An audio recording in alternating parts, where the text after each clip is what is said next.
Dans cette vidéo, je vais vous montrer comment à partir d'une de vos photos, vous allez pouvoir créer une scène apocalyptique de tempête avec tornade, inondation, démolition, foudre, etc.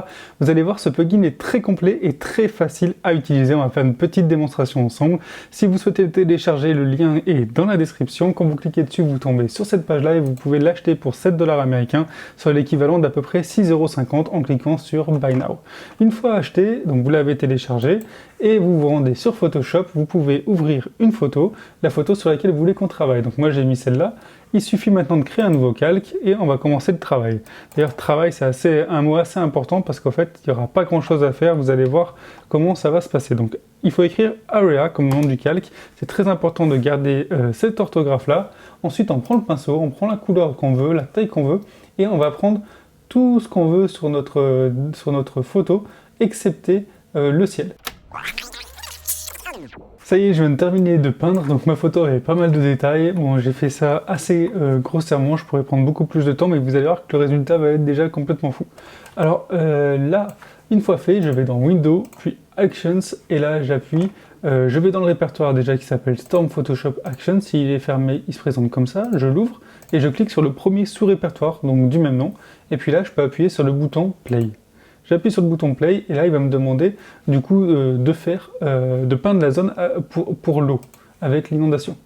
Donc tout simplement je vais mettre là puis je vais peindre la zone sur laquelle je veux qu'il y ait de l'eau.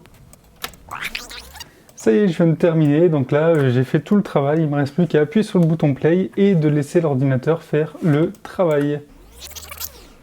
Ça y est, le résultat vient d'apparaître, donc on va zoomer dessus pour faire un petit tour dessus, ça paraît déjà fou. Et vous allez voir qu'on peut modifier encore pas mal de choses. Donc, sympa, l'inondation, on voit la foudre, la tempête, les démolitions, je vais zoomer un peu dessus. Ok, c'est super. Et donc du coup, une fois fait, vous voyez qu'il y a le répertoire ici à droite et il y a des effets déjà préenregistrés. Par exemple, si j'ouvre ici, bon, je pourrais changer la couleur en appuyant sur le bouton ici, l'œil. Voilà, je peux mettre une couleur prédéfinie. Par exemple, si je veux que ça soit plus sur les tons vert, bleu, jaune, etc. On peut décider de ça. On peut aussi mettre la photo en noir et blanc en appuyant ici sur l'œil, hop, comme ça, pour faire cet effet-là.